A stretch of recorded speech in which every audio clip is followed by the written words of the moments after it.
Hey everyone, this is Steve. I'm here with my wife Michele. We're the podcast of Giving Back.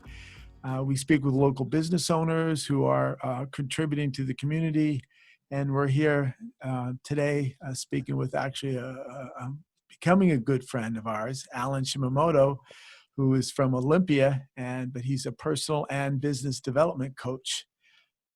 And we met him through Ignite. And Alan, welcome to the show. Glad to have you. Yeah, thanks, Steve, Michele. Appreciate you guys having me on your show. Yeah, it's great. So, Alan, how long have you been, tell us a little bit about yourself, what you did before coaching and what brought you into being a personal development coach. Yeah, I'll try to do my best to keep a long story short. Actually, I love the story. That's why I always ask. In fact, just recently, you guys might have seen my post. I celebrated my dad's 100th birthday. It would have been his 100th birthday had he been alive. Yep. And so, my dad served in the Army. In fact, what happened was during World War II, he, along with 110,000 other Japanese Americans, were put in an internment camp. And from there, he could have been very bitter, but he loved America. And so he decided to sign up for the U.S. Army. And so he thought he'd serve for a couple of years. He ended up serving for 23 years. And his last tour took him to Japan, where he met my mom. They got married. After about 10 years or so, they realized they couldn't have kids. And he walked into a Japanese orphanage and picked me out of there.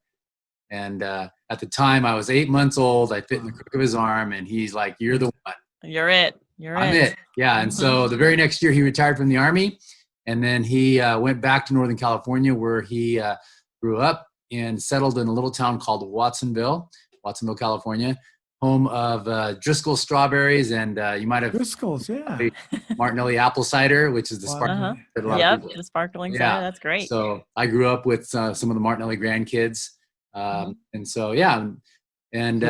He decided that he was tired of taking orders. So he set up shop as a flower grower. So he had greenhouses and he grew carnations, and then eventually he grew field flowers, gypsophilia and babies, which otherwise known as baby's breath and status and things like that. And so I was heavily influenced by my dad and, being self-employed. Wow. Yeah. Right. Yeah. And so when I was trying to figure out what to do in my life, I was bouncing around from one college to the next. A friend of mine suggested I go into the insurance business. And so as an independent contractor, so basically self-employed. And and that's always hard, isn't it, Alan? Oh, yeah. You guys know what that's like. So, yep. So first thing I had to do though is I didn't have any money. So I had to go back to my dad and say, "Hey Dad, can I borrow $500? And he's like, "What do you need $500 for?" "Well, I need to get an insurance license." "What? You got to pay them to go to work? What kind of funky outfit is that? Get a real job." That's a scam. Run away. We've heard. Yeah. Hey, a quick thing, Alan. When you said your dad was in the Army, was he in the 442 or? No, but he had many friends in that. So he was in military intelligence. Okay. And then he also was in counterintelligence. Okay. So because could he speak Japanese? He could speak Japanese. Yeah. Oh. Yeah. The irony to that story too is, so my mom was born in Japan. So my dad met my mom in Japan. My dad was born in the States, and but English was a second language for him growing up. And so my dad really struggled in school. Because he couldn't speak English that well. And so when he adopted me and I was going to school, he was really adamant. We're in America, we speak English. Oh, wow. Yeah. He was really, because his experience was so negative with himself going to school. He didn't want me to experience that. And he felt like if I learned English first, that I would not have that problem. Mom, on the other hand, wanted me to speak Japanese first because she knew that if I never learned Japanese at a young age, that I would never learn it. I never did. You never did, no. Yeah. So the funny part is when the people ask me, "Hey, do you speak any Japanese?" I will say, "Yeah, I speak poquito." Oh my God. Yeah. But yeah, so he was not in, but but he knew, many friends that served in the 442nd, considered the most highly decorated unit in American history. Yeah, Absolutely. Yeah. That's where my mind went when you said that he enlisted. I mean, you've got to.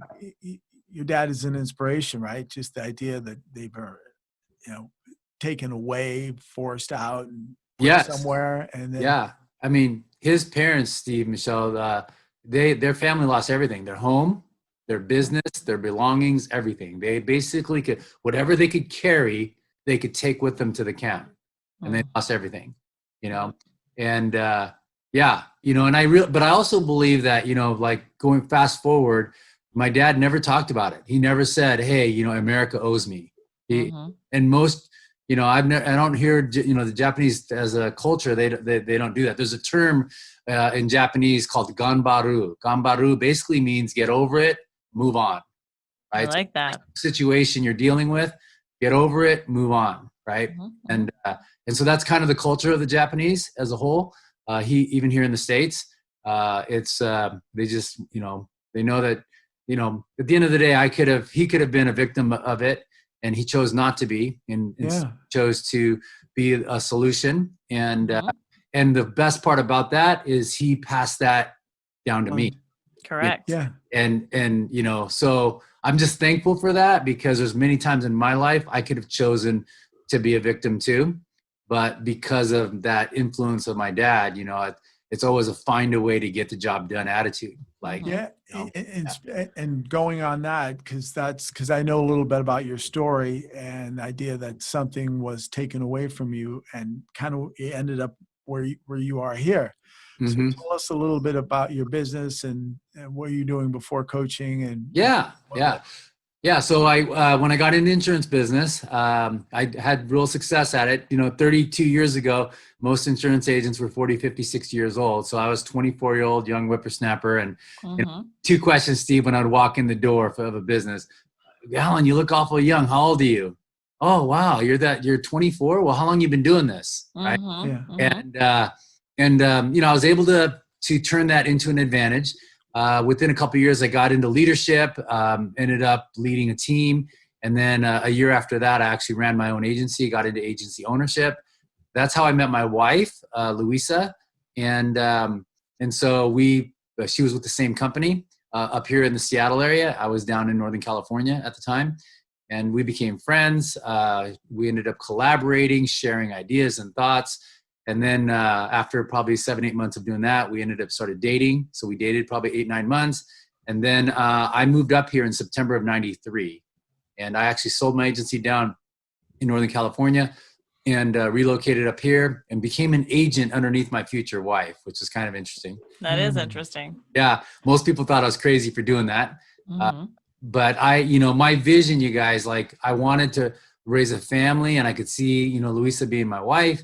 And I wanted to I fell in love with the Northwest. And you guys know. I mean, I agree with it. Michelle awesome. doesn't share that love, but I don't share that love, but it's after some years, who knows? Yeah.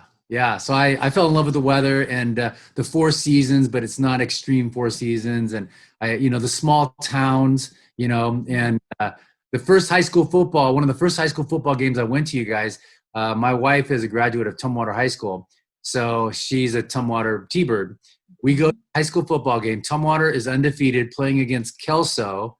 This is in 93 for the league championship. And literally the entire town of Tumwater was at the game. It felt over 5,000 people showed up to a high school football game in Washington. Isn't that crazy? That's a small community right there. Oh my gosh. And so it just cemented like I'm in the right spot. You're in the right spot. But yeah. So then, but we didn't get to, so at that point I became an agent, and then another opportunity for me to open up my own agency didn't occur for 6 years till September of 99. And we relocated down to Vancouver, Washington, and opened up an office in Portland, Oregon. And so then from there, Luis and I built a team from scratch. Within our 4th year, out of 80 teams in the company, we finished number 2 in the company. In our 5th year, we promoted 3 of our sales leaders rather, to run their own agency, which is a great moment in my life. Yeah. And then the next year after that, I got promoted to regional director. We sold our agency in Portland and ended up relocating to Florida for 2 years. And then my wife hated Florida and she hated the weather. We met some great people there. But then, a lateral move opportunity presented itself where I got to move back to the Northwest and become a regional director here. And so that's where we got a chance to buy our dream home here, relocate, and resume the same position.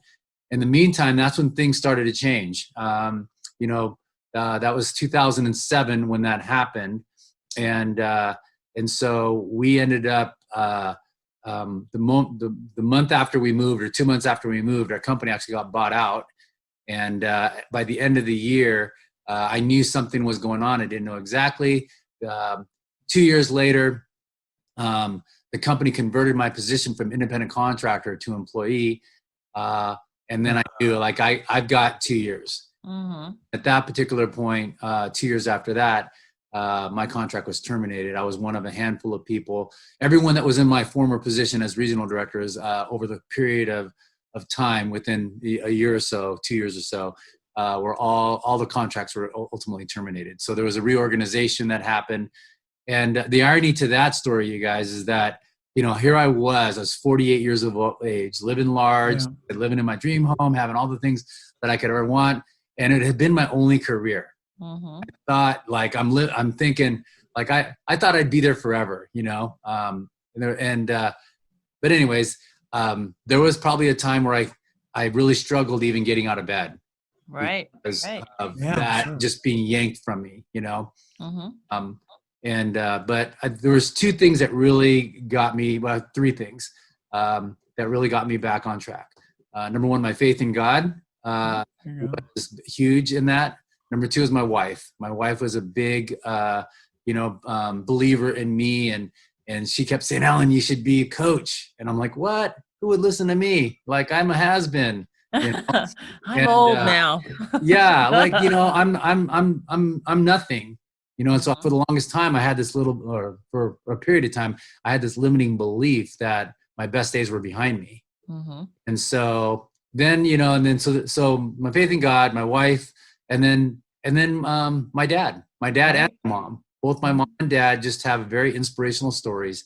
And I just thought about how they battled through adversity to overcome challenges in their lives. And I'm thinking, you know what, if they could do it with the resources that they had, which are quite a bit less than the resources that I have, then, I need to just get over it and move on, get up. There you go. There you go. Yeah. What's that Japanese term? It's called ganbaru. Ganbaru. You had to develop that. Ganbaru. Right? Get over it, move on, fight through it. Basically is what it means. Yeah. So at that particular point, we realized we needed, my big vision at that point was, okay, we want to start a company, but we want to start a company that we own, that we actually own the model, right? It's our system. We own the system. Whereas before I was self-employed, but I was a part of somebody else's system.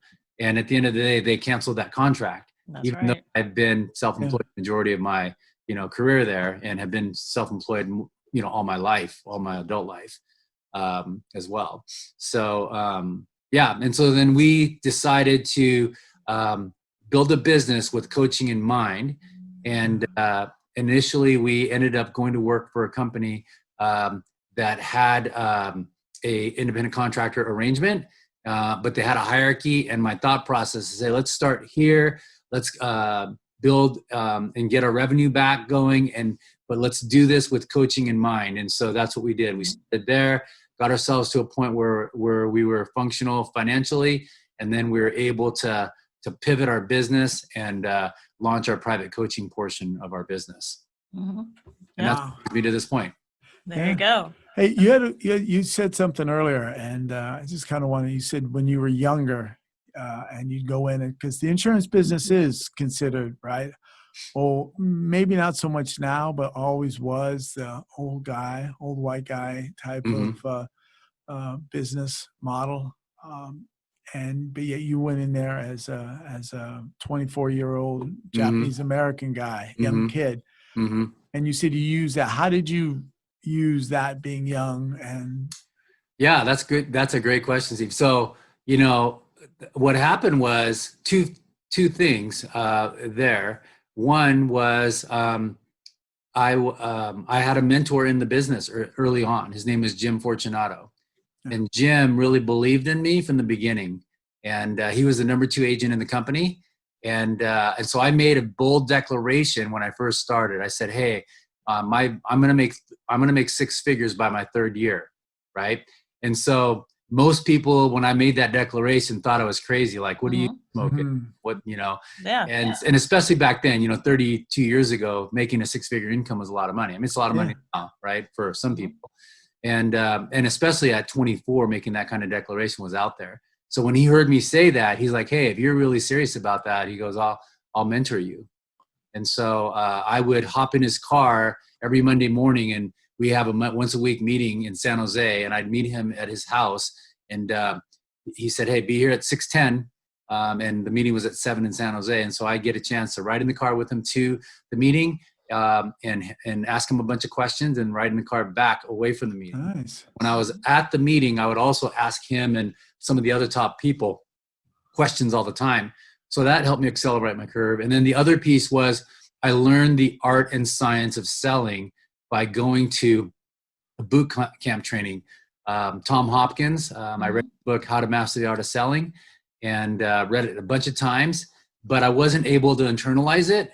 And so I would read it and I would take some of the things in the book and try to implement it myself. And I would struggle. And when he did a 1-day training in San Jose, I went to it. And I just thought, man, this is exactly what I need. And at the end of the training, he offered his 3-day boot camp. I had to borrow a couple $1,000 more. Actually, I ended up borrowing the money. I got a credit card like a couple weeks before for a couple $1,000, and I put the money for my flight, my hotel, and the fee to go to the training on a card. I went there, and that just helped. I was able to really get it under the hood of the psychology and the art and the science, because the brain processes decisions a certain way. And when someone can understand how a brain does that and then understand that the science of it, it's huge, right? Sure. And so I was able to learn that and then learn a lot of the other different things that went along with that. And so then from there, I guess trying to make a long story short here, that's all right. Rapport with people very quickly. So in the very first few months, I could only sell people that were young and single because I was 24. Once I got to learn how to develop that rapport and really connect with people that were older at the time, in their 50s like me now, that were married, that were maybe executives or whatever, it just opened my market, tenfold by being able to do that. Yeah, because when you say internalize that, because people tend to learn a lot of things. Oh, wow, it's great information, but it never gets inside, right? Right. Never seems to. And it was when you said it was your immersion in that boot camp, or that was the Yep. What happens is, some people really struggle with what the word scripts, and so one of the things that Tom Hopkins said, he goes, me. He goes, "You do not have the right to tell me that what I'm saying doesn't work unless you do it and try it first." And so it really resonated with me. Like, you don't have he goes, "So do me a favor, memorize this, internalize this, and learn to make it you. And I promise you it'll make a difference." And so I did. I memorized things verbatim. I learned it. And then what happens is is that because I learned to memorize and internalize and make it me, I was able to pass that on to anyone that I ever trained. I'm really big on word choices and learning that. And so what most people will fight is go, "Well, Alan, I don't want to sound canned. I don't want to sound like, it takes away my creativity." Right. Or sometimes it just doesn't sound like you when you're talking to somebody else. All of a sudden you're like, who is that person talking? I don't talk like that. Right. And see, so that's where so there's a couple things behind that. So my mentor, Jim, he talked he has a PhD in music, and he's very articulate in how he presents himself. And so I literally, you guys, verbatim copied his presentation when I first started. And then, but I knew that what he shared with me wasn't completely transferable, duplicatable. So by learning the art and science of selling, okay, so I got mentored by Jim, and I got, the foundations of our insurance business. But then by learning the art and science of selling, I was able to learn the mechanics of what Jim was doing. So then I could then make it more me. And then I was able to then share it with other people. Because everyone that I'm a big believer that the higher somebody wants to go, the more scripted they have to become. That's fascinating, which is a great segue into accelerated growth coaching is what you do now. Yes. So tell us about, here's some of the, offer free coaching for like 7-day. Done at least 3 of them as far as I'm aware, 3 7-day sessions. And so what led you into starting that? So when this whole pandemic started, I heard a few people say early on, like, man, I feel icky making phone calls and I don't want to do it. And I feel bad. I don't want to take people's money. I don't want to be that guy or that gal to do that. And these few people that were saying that to me all had very needed services that people need, like right now, today. And so I thought to myself, you know what? They just have a wrong perception, because they're looking at it from a selling standpoint. Yeah. I look at it as a service standpoint. Selling is service, right?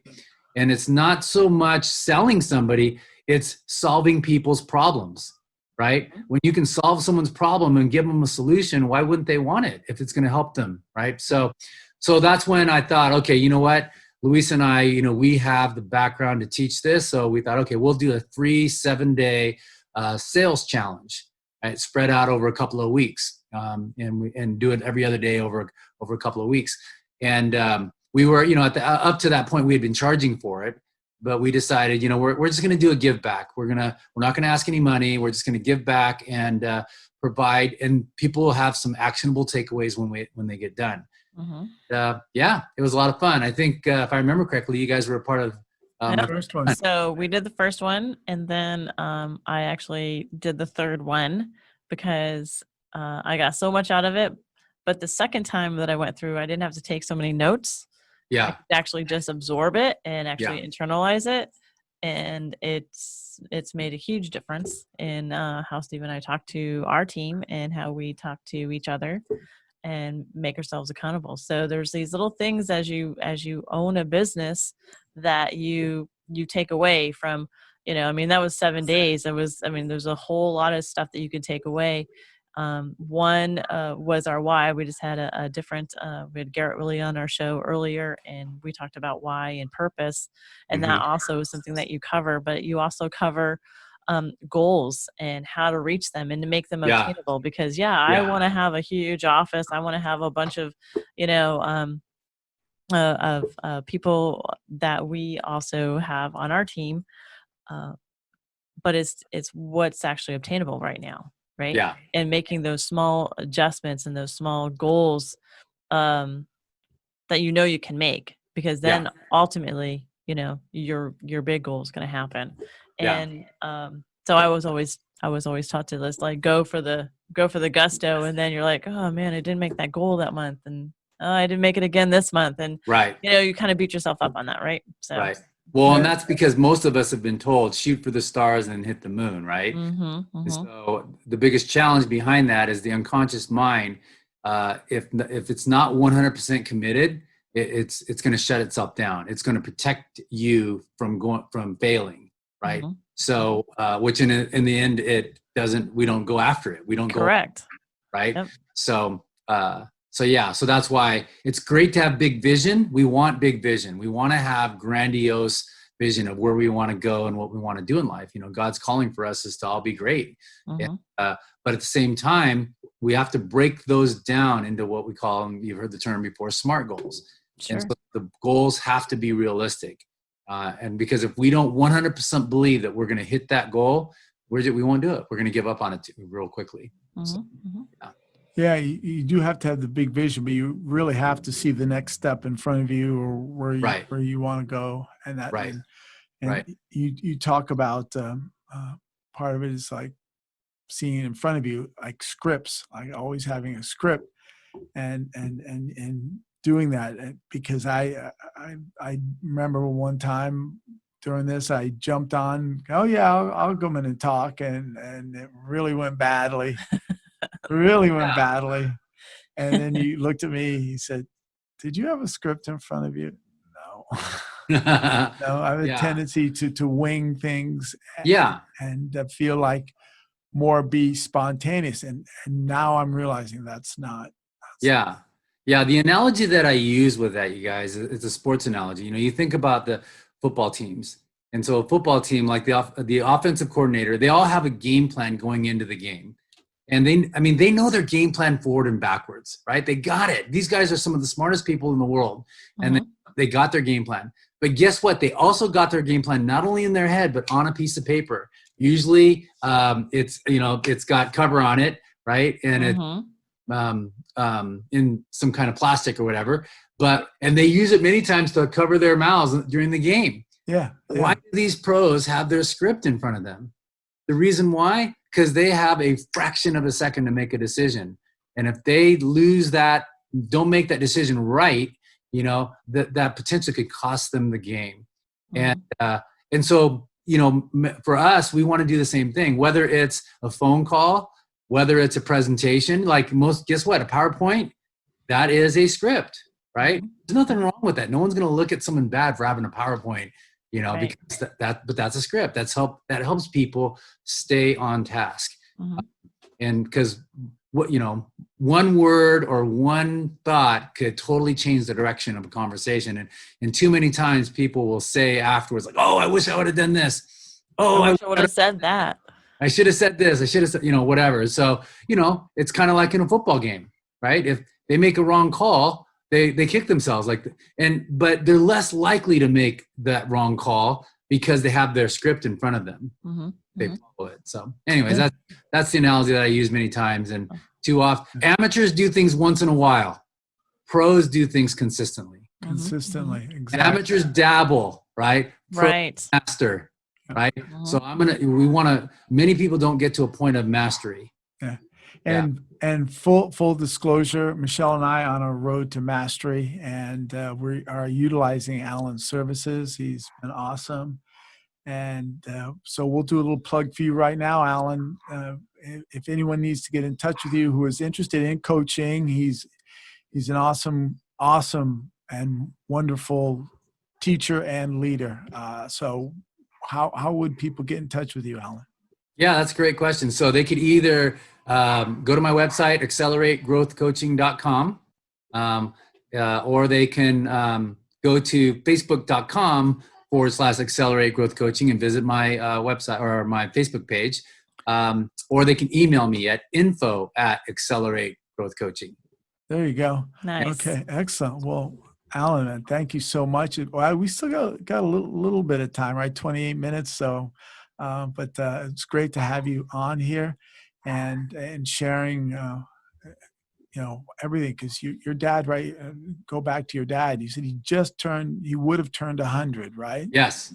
Yeah. This last Sunday on the 26th, he would have been 100. 100 years old. Yeah. Yeah. And yeah. Hey, if you don't mind, I'll just share one quick story. Just take a couple minutes. Yeah, go. So another big event in my life. So I'm 11 years old, maybe 12. And my dad, so we had field flowers, the gypsophilia, on a couple acres. And one year it flooded in Northern California, and it literally wiped out my dad's entire field crop. He still had his greenhouses, but he made a bulk of his money on his field flowers, and it literally wiped it out one year. And financially, it almost devastated. I mean, he owed a lot of money to a lot of people. And I remember one Christmas, it was a couple weeks before, he sat me and my sister down and said, "Hey guys, I can't do Christmas this year." And tears running down his face. And he goes, "We don't have the money." and he explained, what happened, of course. And so I remember looking at my dad and going, Dad, it's going to be okay. I was young, but I knew the gravity of what was going on. But it was one of those things that my dad fought through, same thing. It's like, could have said, why me? But he fought through that. Mm-hmm. With all the other things that has happened in his life that he had to fight through, this is just one more, and tried to file bankruptcy. He was able to push through it and able to pay back his creditors. Sometimes it was pennies on the dollar, but he was able to pay them back and not file bankruptcy. And so, just another opportunity where I watched that. But I just remember the emotion on his face because he loved Christmas. He loved giving, knowing where both my sister and I are adopted. Right. And so, giving like that and to be able to do that for him devastated him. Yeah. So, and like nowadays, right, people would just file bankruptcy, like just do it, right? Yeah, that's it. I'm going to file bankruptcy, but yet he didn't. Oh, sorry. Take my hands away from that. But he didn't do it. He fought. Yeah. I mean, I know bankruptcy is an option for people, and it's there for a reason. My dad just had a lot of pride, and he really wanted to push through it, and he believed in the American dream, and he believed in what this country had given him and that opportunity, and so it was just another testament, and I've always appreciated that about my dad, and then even my mom.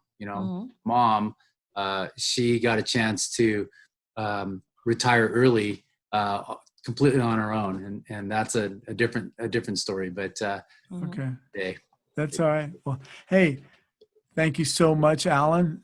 Really appreciate this and for sharing your history, your business, and your passion. And Michele and I are both appreciative. Yep. And please, we'll can't wait to our next session. But all the best, Alan, to you. Yeah, thank you. Thanks, Alan. Appreciate it. Yep, you got it. Have a great day. Yep.